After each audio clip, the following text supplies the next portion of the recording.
Bonjour, bienvenue sur ce webinaire Oncodesign donc pour présenter le projet évidemment de scission et attribution structuration. Donc avec nous cet après-midi donc évidemment Philippe Gène, président de la société, Karine Lignel Bonjour. donc qui pourra parler plus précisément de la partie structuration et Arnaud Bonjour. Lachorgue sur la partie évidemment finance et chiffres et Yann Oflac nous a fait le plaisir également d'être présent pour la partie évidemment OPM et biotech. Donc, je suggère que nous présentions immédiatement les choses et l'opération. Philippe, je vais te laisser la parole. Vous avez la possibilité de poser des questions, donc évidemment à travers l'application de manière écrite. On essaiera de répondre absolument à toutes les questions dans l'heure qui nous est dédiée. On n'a vraiment qu'une heure parce qu'évidemment le management est très occupé, il y a d'autres rendez-vous juste après. On essaiera vraiment de condenser les choses par rapport à toutes vos interrogations. Philippe, vous avez la parole. Ok, d'accord. Ben, je n'ai pas la main sur les diapos, donc quand tu veux. Allons-y. Ok, donc vous connaissez bien le projet d'Oncodesign. Il y a une chose importante qu'il faut que vous gardiez en mémoire, c'est la mission d'Oncodesign depuis sa création, hein, la découverte de thérapies efficaces pour lutter contre le cancer et d'autres maladies graves. C'est vraiment notre sujet et quand on a compris ça, on a compris la stratégie de développement de la société. Il y a des mots-clés, médecine de précision, résistance et métastase sont des mots-clés dans notre stratégie aussi scientifique. Suivante. Juste un bref rappel pour dire qui on est aujourd'hui. On a une société qui est plutôt une société qui est basée sur le développement de plateformes technologiques. C'est comme ça qu'on a débuté il y a plus de 25 ans, 27 ans, et autour d'un modèle d'innovation qui est un modèle d'innovation unique, qui est le nôtre, avec 3 axes, expérimentation, découverte et études. Je ne rentre pas dans le détail, on en parle un peu plus loin, mais retenez ça parce que c'est le modèle de build-up pour la partie service et c'est le modèle également qui supporte notre recherche pour tout ce qui est thérapeutique. On est leader dans le domaine des inhibiteurs de kinase. On a une technologie propriétaire, c'est-à-dire qu'on a demandé la permission à personne pour avoir notre propriété industrielle, elle nous appartient. On a des molécules propriétaires dans ce cadre. On a un business model hybride qui est, on va dire, plus ou moins bien senti par la bourse, comme vous l'avez vu, puisque vous êtes actionnaire, et qui est un formidable business, un formidable modèle de développement économique jusqu'à un certain stade. On pense qu'on a atteint ce stade aujourd'hui où les activités ont déjà une maturité qui nous signifie qu'on a besoin effectivement d'y ajouter des moyens supplémentaires, donc que ce soit biotech ou que ce soit la partie service. On a une activité de service qui est en très forte hausse depuis les 3 dernières années et donc qui amène aussi, qui nous renforce dans cette idée qu'on est dans un momentum pour réaliser cette opération. Suivante. Le modèle d'innovation, les 3 axes dont on a parlé, le support, ça aussi c'est fondamental. Ça reste dans le projet global donc au design et ça restera demain. Je pense que tu veux passer à la suivante. C'est la clé de voûte de notre projet. Suivante. Voilà. Des chiffres rapidement, une capitalisation boursière qui oscille jusqu'à vendredi, qui oscillait aux alentours de 60 millions d'euros.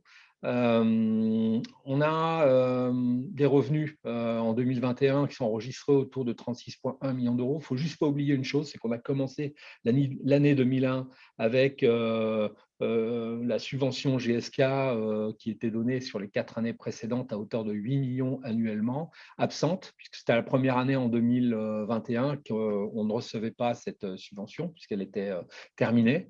Et donc, on a démarré avec un gros enjeu, puisque les revenus d'emblée étaient amputés de ces 8 millions. On était à peu près à 40 millions. Et donc, le jeu, ça a été effectivement de démontrer sur l'année 2021 que notre organisation et notre activité pouvaient combler ce gap induit. Et retenez aussi qu'on a en moyenne injecté dans notre R&D 11 millions d'euros par an depuis 2016, surtout depuis l'acquisition de GSK, assortie de cette subvention de 33 millions d'euros répartis sur 4 ans.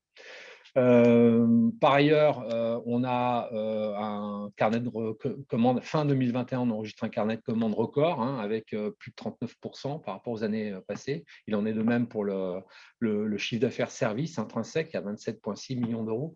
et une trésorerie à hauteur de 25,4 millions d'euros.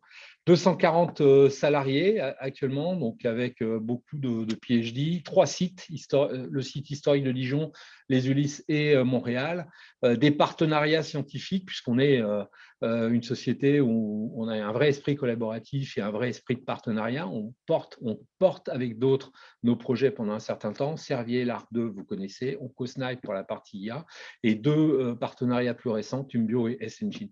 Les projets découvertes, on porte en interne un projet notamment issu de NCX qui est RIPK2, on aura l'occasion d'en parler. Suivante. L'organisation, en 2020, on a mis une organisation en place basée sur des business units, 3 business units pour faire, le but étant de faire apparaître plus clairement notre activité aux yeux de nos clients, aux yeux du marché boursier qui était demandeur de cette clarification et en interne également afin de distinguer les objectifs et les besoins de chaque activité. Service contient nos technologies, on peut aller de la cible ou des données patients jusqu'au candidat médicament dans certains domaines, oncologie, immuno-inflammation et infectiologie. On peut aller sur tout le processus, soit seul, soit en partenariat avec des gens spécialistes, notamment par exemple pour faire des anticorps. Pour la partie biotech, c'est notre portfolio, donc les molécules issues de NCX, et également on travaille depuis 2 ans sur la radiothérapie systémique en raison de son succès d'une manière générale sur les maladies métastatiques. Et en même temps, on a acquis énormément d'expérience depuis les 10 dernières années sur l'évaluation de ce type de composés grâce à notre plateforme technologique PharmImage. Voilà, et enfin, pour la partie AI, AI est une technologie, ce n'est pas vraiment un but. Donc, nous, on sert de l'AI pour établir une plateforme de sélection de nouvelles cibles thérapeutiques, identification de nouvelles cibles thérapeutiques. Et c'est vraiment là où on est arrivé avec cette plateforme OncoSniper aujourd'hui. On y travaille depuis 2017, mais surtout depuis 2 ans. Suivant. Alors, la structuration du groupe. Je te passe la parole, Karine. Oui, bonjour à tous. Donc, la structuration du groupe, séparation des branches d'activité. On va vous montrer la structuration en plusieurs étapes. Ça, c'est la première étape. Donc, c'est une évolution qui a été prévue et annoncée par le groupe depuis un certain temps, puisque Philippe a parlé de filialisation depuis un certain temps. Et comme on vient d'exposer les BU, vous voyez bien que c'est une suite logique de l'organisation en BU. Donc, aujourd'hui, on va d'une part mettre les BU Biotech et IA ensemble et on va les mettre dans une filiale qui s'appelle Oncodesign Precision Medicine. C'est vraiment la première étape. Alors, le terme un peu barbare APA que vous voyez sur ce slide, c'est apport partiel d'actifs. C'est purement technique, ça n'a pas tellement d'intérêt. L'idée, c'est de dire on met les 2 BU Biotech et IA dans une filiale qui s'appelle Oncodesign Precision Medicine. En termes de salariés, puisqu'on pense évidemment aux actionnaires et aux salariés, en termes de salariés, ça leur donne l'occasion de participer à 2 projets d'entreprise ambitieux. Comme l'a dit Philippe, on arrive à cette étape de maturité positive pour OncoDesign qui permet d'avoir 2 projets d'entreprise ambitieux. Et en termes de salariés également, les salariés qui rejoindront OPM le feront début septembre. Un point important, il n'y a aucune suppression d'emploi et il n'y a pas d'incidence sur les contrats de travail. Voilà, donc je vais poursuivre. Donc, la partie Oncodesign Service, 210 salariés, on l'a dit, une ambition claire, devenir leader européen des services dans la drug discovery à un horizon de 2025. On a annoncé régulièrement pour 2023 un chiffre d'affaires de 50 millions d'euros et nos résultats récents montrent qu'on est sur la voie. C'est une expertise qui est reconnue mondialement, l'expertise d'Oncodesign. On a des offres qui ont été émises sur les 2 dernières années qui nous ont positionnés dans le domaine des drug discovery. On a des résultats également, le fait qu'on ait je dirais, nous-mêmes réussi pour nos projets internes à avoir 2 candidats médicaments, c'est une performance remarquable. Ce n'est pas du tout écrit à l'avance. Donc, on a dans ce domaine des technologies innovantes qui sont en chimie, en pharmacologie, pharmaco-imagerie, en radiothérapie, vous connaissez l'entreprise et vous connaissez aussi le modèle des plateformes. L'excellence opérationnelle, pour nous, c'est extrêmement important. Et puis, on a de nombreux clients, plus de 600 clients au travers le monde, 33 pays. Donc, c'est déjà une entreprise qui travaille à l'international depuis très longtemps. Et on a une approche qui est une approche très compacte autour des projets, à la différence vis-à-vis de nos très, très gros concurrents. Nous, on n'a pas à réunir les équipes depuis des sites multiples dans le monde. Et elles sont réunies et elles sont au cœur des projets de nos clients. Et ça, c'est un vrai atout aujourd'hui. Donc, innovation d'un côté qui fait la différenciation et puis, je dirais, un environnement humain extrêmement dense autour des projets. La suivante. Voilà. Pour OPM, Karine en a parlé rapidement, notre mission, c'est de découvrir des molécules efficaces contre les cancers résistants et avancés. C'est la mission. Et donc, on ajoute autres pathologies sans solution thérapeutique, bien sûr, puisqu'on a des molécules qui sont contre Parkinson et dans le domaine de l'immuno-inflammation. OPM, c'est déjà un acteur crédible avant même de naître et innovant, puisqu'on a ce contact, ces réseaux dans l'industrie qu'on a bâti depuis 25 ans. Et donc, on n'a pas, je dirais, de ce côté-là à se faire connaître. Les gens nous connaissent et connaissent aussi nos projets.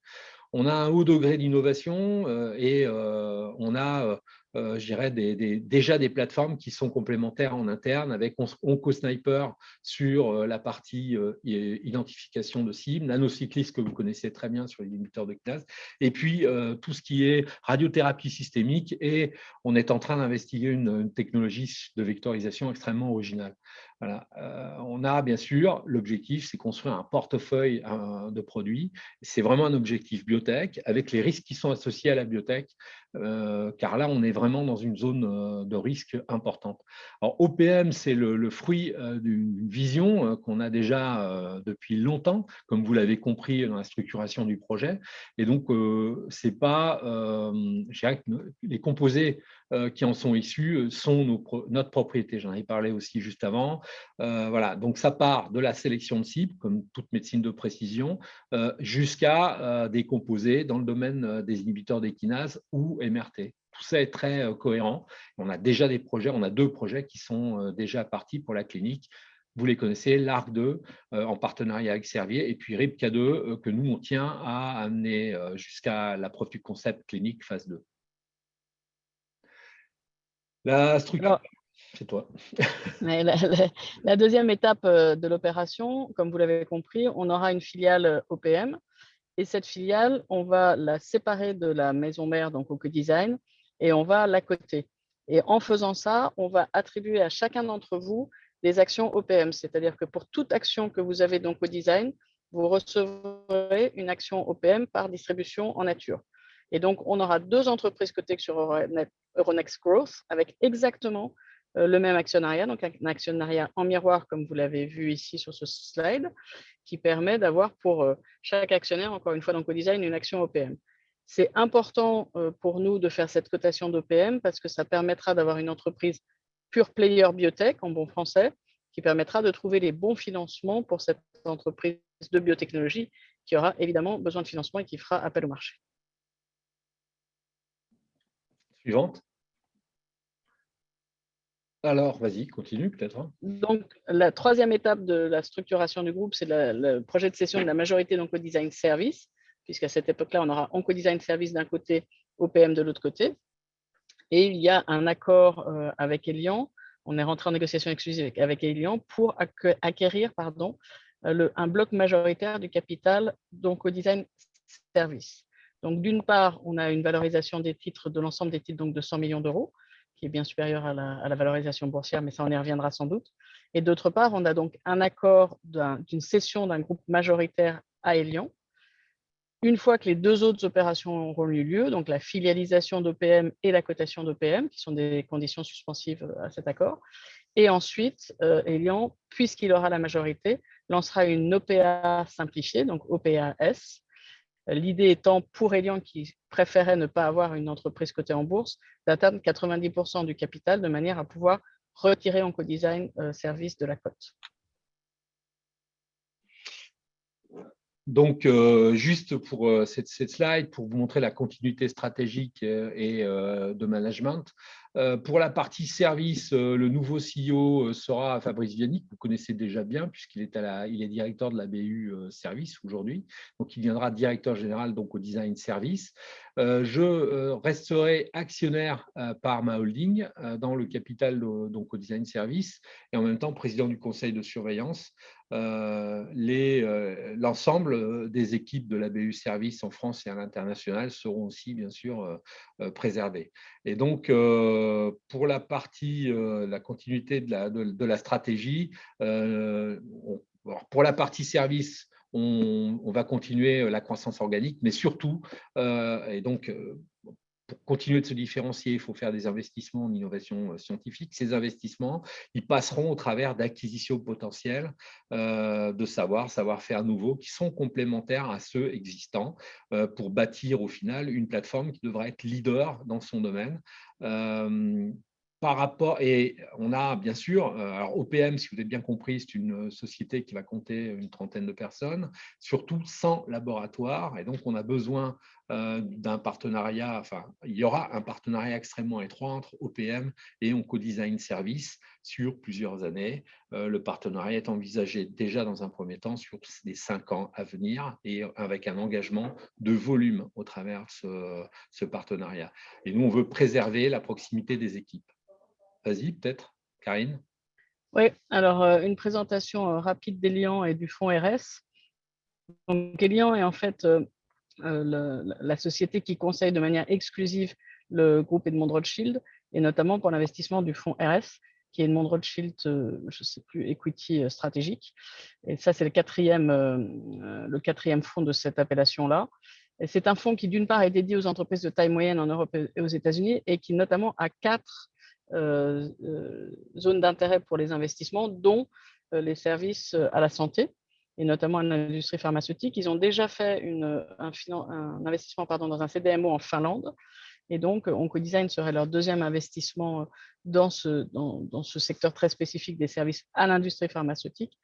Et ils ont clairement établi une stratégie en disant qu'Oncodesign serait un fer de lance pour, comme l'a dit Philippe, continuer à faire des croissances externes et faire croître le groupe. Donc, ils veulent construire un leader européen du CRO avec, ce qui est important, nous semble-t-il, non seulement une base française, puisque eux sont français, et deuxièmement, une vision de l'humain, mais peut-être que Philippe rajoutera quelques mots là-dessus, qui correspond à celle que nous avons eue jusqu'à présent et que Philippe a eue jusqu'à présent.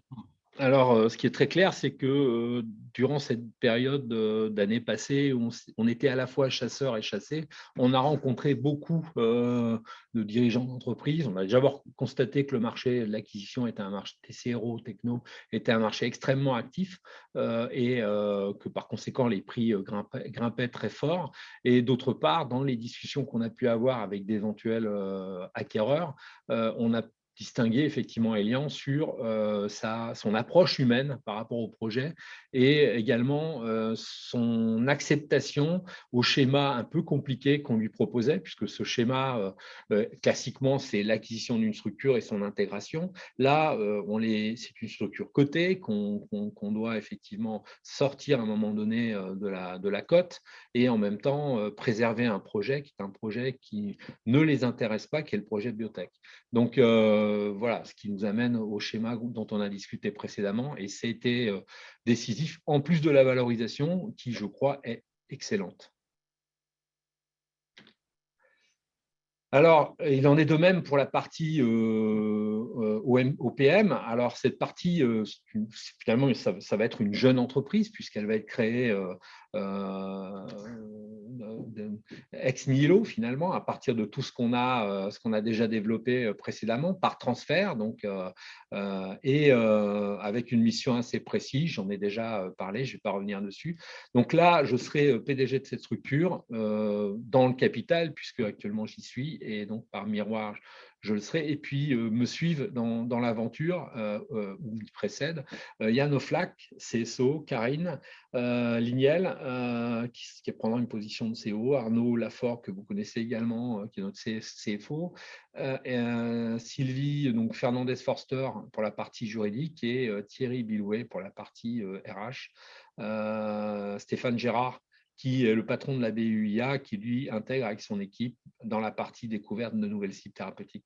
Donc très clairement, on refait une structure beaucoup plus petite, beaucoup plus agile, et où là, on a une composante entrepreneuriale qui est importante et qui repose sur les gens dont je viens de vous parler également, avec un engagement très fort.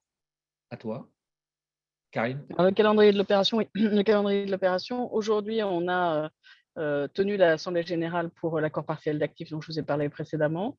On est en pleine discussion avec le CSE, interrogation, pardon, c'était le mot que je cherchais, du CSE, et donc le process se poursuit avec le CSE. Le contrat d'acquisition du bloc majoritaire se passera après avis du CSE, qui normalement devrait être fin juillet, et donc le contrat de cession du bloc majoritaire devrait être début août. Et ensuite, on a la création d'OPM réellement fin août, d'où, comme je vous l'ai dit, le transfert des salariés concernés. Et ensuite, on a la discussion, enfin le lancement de l'OPA par Elian, qui se passera de début octobre au plus tôt jusqu'à fin décembre. Voilà, suivante. Avec juste l'étape dont je n'ai pas reparlé, qui est l'attribution des titres OPM au moment de l'entrée en bourse d'OPM, qui devrait être tout début octobre. Excusez-moi. Voilà, donc juste pour vous dire et vous signifier que je pense que l'histoire d'Oncodesign est un cercle vertueux. Alors, pour certains, il peut paraître très long, comme les actionnaires. Pour d'autres, mais pour ces actionnaires, finalement, c'est assez vertueux, le système qu'on voit aujourd'hui. Et puis, entre les différentes activités d'Oncodesign, il y a un vrai lien qui va demeurer, soit par intégration, biotech IA, dans cette structure dédiée à la médecine de précision, et bien sûr avec la partie service, parce que les plateformes en elles-mêmes qui permettent de faire la sélection des meilleurs médicaments, elles nous sont indispensables pour réussir, comme je pense la composante OPM est indispensable à la composante Oncodesign Service pour réussir et demain également. Voilà ce qu'on voulait vous dire. Je crois qu'il y a encore une diapo. Allô? Merci pour la prochaine. Je crois que c'est là. Donc, c'est pour nous, rien ne change sous le soleil, c'est une évolution logique du projet. C'est logique aussi à l'intérieur de la société, je crois que c'était bien compris. On a des activités qui sont claires, elles sont reconnues dans leur domaine, elles sont affichables. On a des plans de développement ambitieux avec des moyens financiers ad hoc. Et on a également, je dirais, des business models qui sont très spécifiques par rapport à biotech et services. Voilà. Donc, continuité stratégique, management humaine et qui permettent de construire maintenant cette nouvelle étape de développement. C'est un choix complètement, je dirais, projeté d'abord il y a au moins plusieurs années et qui se met en place naturellement. On est très, très heureux que ça puisse se faire avec vous, dans l'actionnariat et à la fois aussi Elian comme partenaire futur. Voilà, je crois qu'on a fini la présentation et place aux questions. Super, merci beaucoup Philippe. Je vais essayer de serrer les questions. Donc, je rappelle aux personnes qui écoutent donc, ce webinaire que vous avez la possibilité de poser des questions directement sur l'application. On va commencer déjà sur les sujets de séparation. Il y a beaucoup de questions. Par exemple, comment on sépare le PGE entre OPM et Oncodesign Service, et puis la séparation des actifs immobiliers et des personnes. Comment ce choix a été effectué et qu'est-ce qui va dans une filiale et qu'est-ce qui va dans l'autre et inversement. Bon, moi, je peux la prendre et Arnaud pourra compléter derrière. Donc déjà, par rapport au PGE, le PGE, c'est un prêt qui, à l'heure d'aujourd'hui, a été fait à la société Oncodesign. À la société Oncodesign, si vous avez bien compris le système, c'est celle qui va sortir de la cote et qui emmènera par conséquent ce contrat qui a été fait en partie avec l'État, puisqu'il y a des banques et il y a l'État. On est à discuter avec ces composantes-là pour savoir si on peut emmener une partie, toute partie de ce prêt avec OPM, mais ce n'est pas pour l'instant complètement garanti. Voilà, donc l'autre partie de la question, c'était, désolé. La séparation des immobilier actifs et les gens. immobiliers et des personnes. Donc, la séparation, on a déjà constitué des BU il y a maintenant 2 ans. Hein, donc, je dirais que les équipes BU service iront dans le service. Les bâtiments occupés par les laboratoires, c'est-à-dire le bâtiment qui est au 20 rue Jean Mazen à Dijon, plus celui qui est aux Ulysses, plus le laboratoire qui est à Montréal, tout ça va dans la partie service.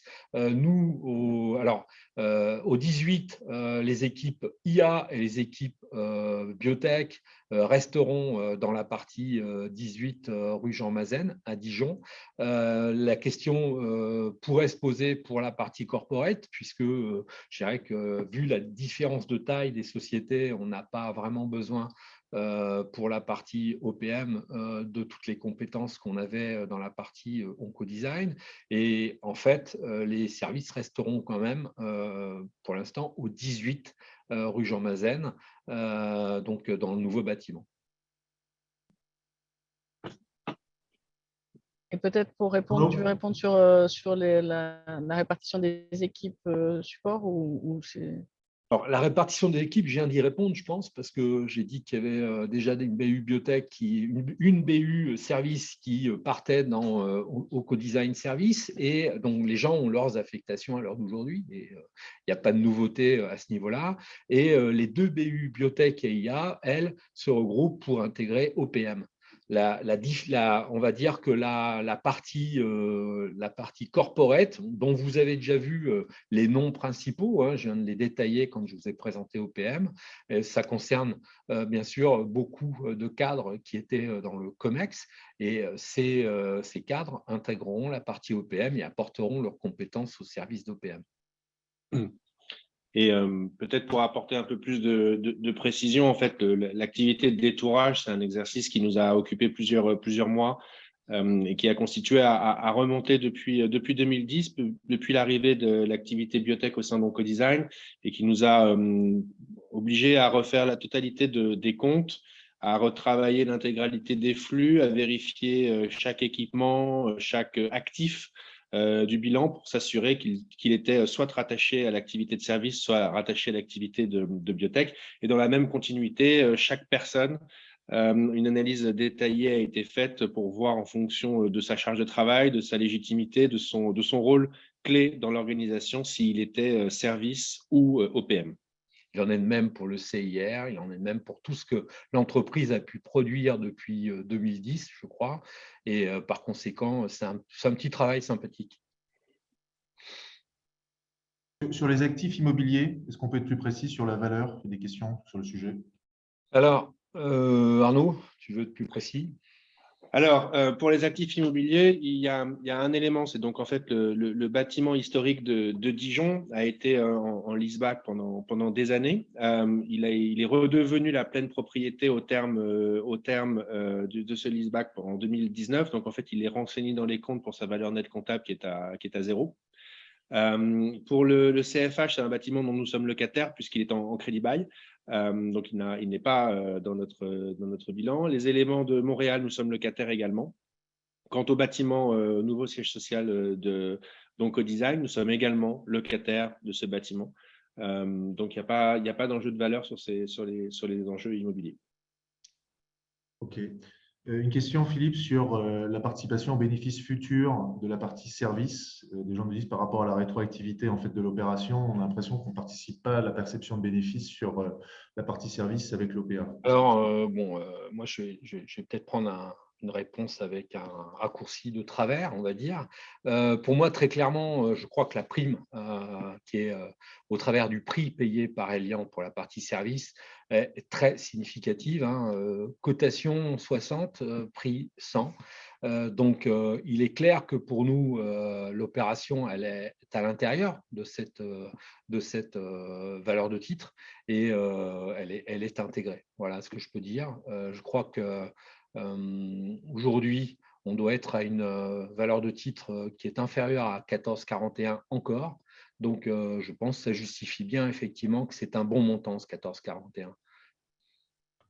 OK. Après, il y a plein de questions sur la partie biotech. Je vais essayer de prendre les choses dans l'ordre. D'abord, un sujet sur la valorisation, le fameux chiffre des 3,4 millions d'euros. Est-ce qu'on peut donner la justification de cette valorisation? Alors, on a fait appel à un expert indépendant alors que ce n'était pas obligatoire parce qu'on souhaitait exactement avoir une valorisation qui soit de fait indépendante, qui est partie sur les différents flux et les différents coûts qui sont prévus sur la biotech et sur l'IA et sur cette partie OPM. Alors, avec des milestones qui sont annoncés, attendus, mais qui restent aujourd'hui incertains. Et donc, sur chacun des programmes, il a mis des attritions classiques du développement de molécules et des attritions classiques d'arrêt de partenariat. Et en faisant ce qu'on appelle une RNPV, c'est-à-dire une valorisation à terme en prenant en compte tous les flux des prochaines années, il est arrivé à cette valorisation de 3,4 millions, qui à la fois peut paraître très faible et à la fois peut paraître important dans la mesure où aujourd'hui, on a des molécules qui rentrent en clinique, donc qui ont beaucoup de valeur potentielle, qu'il leur faudra encore prouver dans les années qui viennent. Je crois que là aussi, on peut juste rappeler qu'on est à moins de 14,41 par exemple. Et si on fait 14,41 plus 0,50, on est inférieur à cette valeur-là aujourd'hui. Ce qui est aussi une preuve que c'est quelque chose qui serait a priori relativement pas complètement fausse comme appréciation. C'est le marché qui le dit en tout cas. Est-ce qu'on peut faire un point? Il y a beaucoup de questions sur les avancées d'ODS 101 et du portefeuille aujourd'hui dans OPM. Oui, je pense que Yann, si tu veux faire ce point. On ne t'entend pas. Il faut que tu mettes ton… Ouais. Pardon. Bonjour à toutes et tous. Donc, effectivement, le portefeuille aujourd'hui, si on le regarde, il y a deux projets qui doivent entrer en clinique cette année. Donc, c'est clairement les projets les plus avancés basés sur nanocycliques. Bien sûr, il y a d'autres projets qui sont beaucoup plus précoces, mais qui n'ont presque pas de valeur aujourd'hui parce que très difficile à estimer, avec aussi un taux d'attrition qui peut être important. Donc, on peut parler des deux projets ODSA1, mais plus largement le projet RIPK2 et le projet LARC2. Donc, RIPK2 et les deux projets, ce sont des projets effectivement qui ont un potentiel assez important, mais qui sont complètement innovateurs et donc qui portent aussi un grand risque. Donc, RIPK2, comme vous le savez, c'est une cible nouvelle avec des molécules nanocycliques, donc des molécules très originales, maladies inflammatoires du côlon, notamment IBD, mais potentiellement d'autres indications aussi autour de tout ce qui est maladie du système immunitaire, maladie auto-immune. Et on a commencé aussi une exploration précoce de la cible RIPK2, potentiellement en cancer. Donc, tout ça avance, mais on sait tous qu'une nouvelle cible avec des molécules first in class, comme on dit, ça comporte effectivement encore des risques, notamment chez l'homme. La cible n'a jamais été prouvée. On y croit et le projet avance comme il doit avancer. Donc, on est toujours sur une entrée en clinique cette année. Deuxième projet, oui.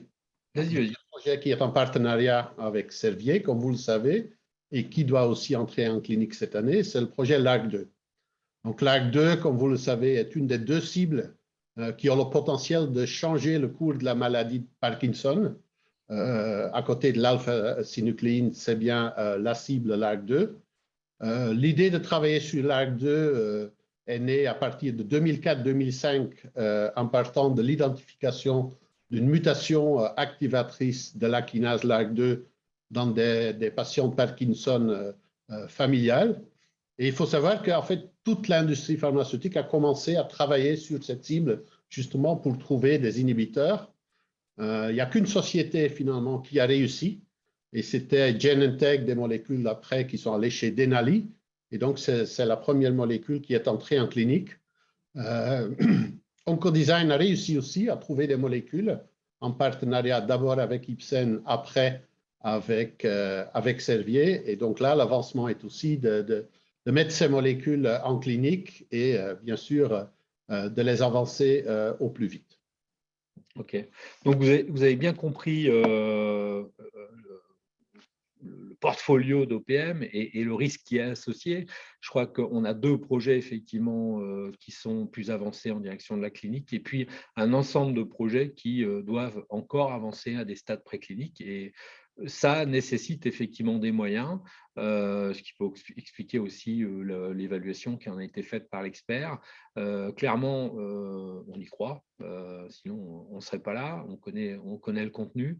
Mais voilà, on est sur un modèle pur biotech avec les risques qui sont ceux d'une société qui fait la découverte et le développement de ses propres produits et aussi des outils qui seront les mêmes également et qui nous manquaient cruellement dans les phases précédentes du développement de cet aspect de l'entreprise. Philippe, il y a beaucoup de questions à propos de la visibilité financière et sur une augmentation de capital future. Est-ce qu'on a des précisions à donner à nos actionnaire? Alors déjà, alors le prix qui sera le prix de cette société sera celui qui sera à la fin de la journée d'introduction. Finalement, on ne va pas faire de levée à ce moment-là, donc on ne lèvera pas de fonds au moment de l'introduction en bourse. Par contre, effectivement, sera organisée une augmentation de capital par la suite. Pour l'instant, j'avoue qu'on a pas mal de travail à faire. On a les moyens, vous savez, quand on rentre en bourse, il faut prévoir au moins une année de financement pour l'entreprise. Et donc, on va se servir de ce temps absolument indispensable pour fourbir nos armes et arriver en force avec les projets dont on vous a parlé. Voilà. Et à ce moment-là, effectivement, faire une augmentation de capital. Il est clair, on travaille en médecine de précision, on travaille sur des cibles nouvelles qui n'ont pas forcément été, dont l'implication dans les pathologies dont on pense qu'elles sont actrices n'a pas été démontrée. On doit aussi trouver des outils thérapeutiques en même temps, ça cumule les risques. Et donc, si vous prenez RIPK2, RIPK2 est une cible sur laquelle nous, on a travaillé avant pas mal d'autres. On est en avance et on a des molécules extrêmement intéressantes sur ces projets-là, mais il faut qu'on aille démontrer en clinique que, je dirais, notre choix par rapport notamment à tout ce qui est maladie chronique digestive du côlon est tout à fait pertinent et ça va jusqu'à la clinique. Et donc, vous voyez que les étapes de risque importantes, elles sont toujours présentes assez loin. Et si je peux juste préciser un tout petit peu cette réponse par rapport à aujourd'hui où on a un business model hybride dont tout le monde a conscience qu'il n'est pas du tout reconnu par le marché boursier, sans doute vous les premiers. L'intérêt d'avoir ces 2 sociétés séparées, notamment pour OPM, c'est qu'on aura, comme je l'ai dit tout à l'heure, une société très clairement biotech avec un mode de financement biotech et qu'on s'adressera à des financiers spécialisés en biotech pour les levées de fonds qu'on aura à faire. Il y a des questions, je trouve, pour préciser, c'est peut-être une question pour Arnaud, sur la structure de coûts de OPM aujourd'hui, parce qu'évidemment, il n'y a que des coûts aujourd'hui associés puisqu'il n'y a plus de chiffre d'affaires. Est-ce qu'on peut juste préciser les coûts qui s'imputent sur OPM aujourd'hui ou qui vont s'imputer? Alors, les coûts qui vont s'imputer sur OPM sont, il y a déjà 30 personnes, enfin 25 personnes, avec des ajustements qu'on est en train d'effectuer. Et ces 25 personnes travaillent principalement sur les projets dont on a parlé, avec un focus très fort sur la partie RIPK2. D'accord ? Donc, je dirais que c'est pour nous le projet stratégique et c'est celui-ci qui permettra d'emmener après l'ensemble des autres projets beaucoup plus loin. On a une habitude, on l'a démontré avec l'ARC2, de travailler, et depuis très longtemps, de travailler avec des partenaires sur des partenariats. Il y a des partenariats précoces qui ont été signés, Tumbio, SNGene par exemple, et on partage le risque. Et donc, cette stratégie, on va aussi la continuer, bien sûr, et l'étendre. Donc, pour répondre plus clairement, on a des coûts effectivement qui sont liés aux personnes qui vont intégrer, mais surtout aussi au développement du projet RIPK2 dans un premier temps. Okay. Une question sur, est-ce que, Philippe, vous comptez réinvestir dans l'augmentation de capital potentiel d'OPM?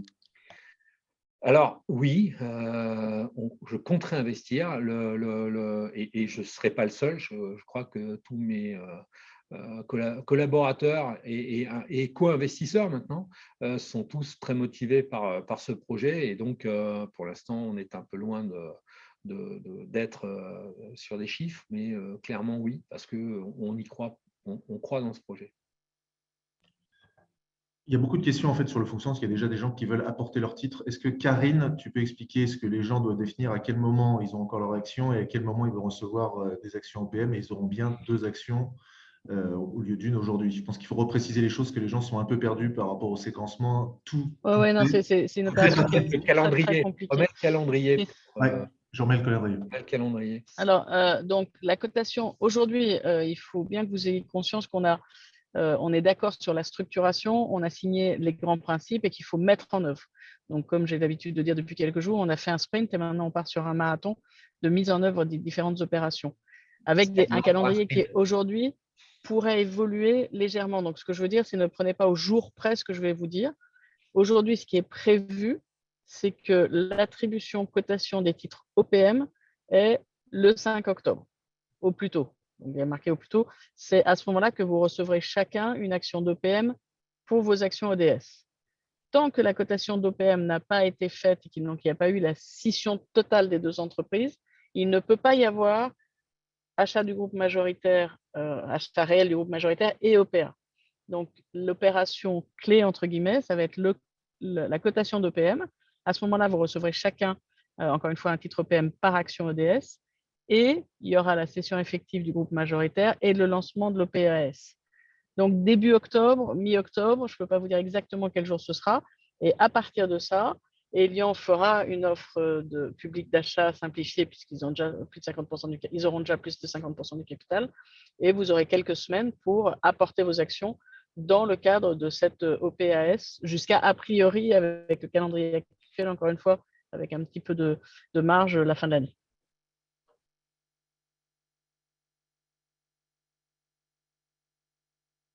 Il y a des questions sur l'OPA. Si le seuil des 90% n'est pas atteint, qu'est-ce qui se passe?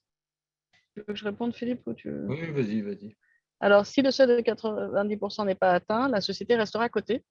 Elian a complètement conscience de cette possibilité et dit peut-être qu'on aura au minimum les 52 et quelques pourcents qu'on est certain d'acheter. Et ça peut aller entre 52% et 89,99% sans qu'il y ait de retrait de cote, et auquel cas on restera coté avec X%, donc le X encore une fois entre 52 et 89, du capital d'une société qui du coup deviendra évidemment encore moins liquide pour les actionnaires, il faut quand même avoir conscience, avec un actionnaire extrêmement majoritaire. Il y a une question sur le fait que vous soyez séparés une fois que les 2 sociétés vivront leur vie, qu'il y en a une privée et l'autre côté. Est-ce qu'il y aura vraiment le gage de la continuité des synergies entre les 2 sociétés? Alors, le gage, alors pour nous, il est évident que si on a accepté de faire cette opération sous cette forme avec ce partenaire, c'est parce qu'on a insisté beaucoup, voire très lourdement, sur le fait que OPM continuerait de manière extrêmement étroite avec la partie service. Il n'était pas question de séparer, on va dire, et d'aller faire finalement ce travail. On a investi pour avoir des plateformes performantes, on les connaît, vous avez vu les projets qu'on envisage de développer. Il est évident pour nous, comme pour les clients de la partie service aujourd'hui, que OncoDesign est capable d'amener l'innovation et de faire réussir les produits. Donc, il est bien évident que nous n'allons pas nous en séparer. D'autre part, pour OncoDesign Service, il est évident aussi qu'avoir un partenaire comme OPM à sa porte, finalement, quelque part, est quelque chose de très rassurant pour les 3 à 5 ans à venir. C'est un client privilégié et donc on a fait en sorte de négocier à la fois un volume et des marges qui rendent la structure service compétitive également. Voilà. Okay. Il y a une question sur les prochains milestones au niveau biotech avec Servier ou d'autres partenaires. Est-ce qu'il y a des choses en vue? Yann, vas-y. Et donc, bien sûr, des milestones, ils sont associés à l'entrée en bourse sur Servier. Bon, cette opération nous donne aussi sur IPCA2 l'opportunité d'aller un peu plus loin avec nos propres moyens.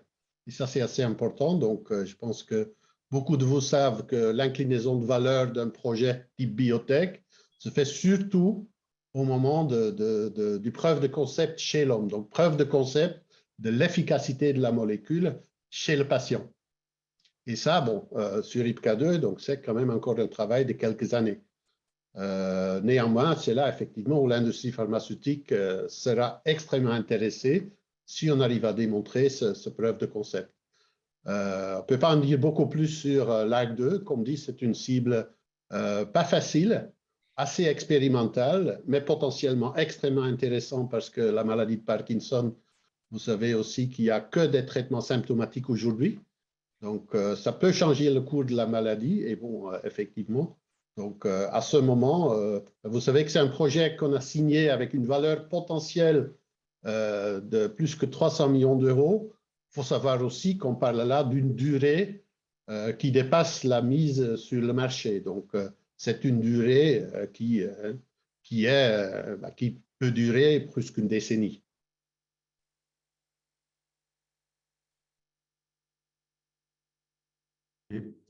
On a fait le tour des questions sur le sujet. Je pense qu'on a été essayer d'être le plus clair et le plus sincère possible par rapport à toutes les interrogations qu'il peut y avoir. S'il y a encore d'ultimes questions, n'hésitez pas. Oui, il y a des questions. Là, je vois une question sur l'IP aujourd'hui dans l'OPM. Qu'est-ce qui fait partie des actifs aujourd'hui Alors, je vais la prendre. Donc, Arnaud vous a expliqué la notion de détourage. Je crois que ça faisait partie du détourage, effectivement, au niveau de l'IP. Et toute l'IP produit appartient à OPM aujourd'hui, et totalement. De même qu'il y a une exclusivité sur Nanocyclix, bien entendu, puisque c'est la technologie aussi qui fait partie des technologies d'OPM. Voilà. Okay. Très bien. Je crois qu'il n'y a pas d'autres questions sur le sujet. Est-ce que Philippe, tu veux faire une petite conclusion et un petit wrap-up et puis expliquer, évidemment, si vous vendez vos actions, vous n'aurez pas l'action OPM. Alors, je crois qu'il y a plein de questions sur le sujet, sur technique. Alors, j'ai vu des transactions se faire en dessous de 14,41. Je pense qu'il y a des gens qui n'étaient pas bien réveillés, qui n'ont pas lu les nouvelles.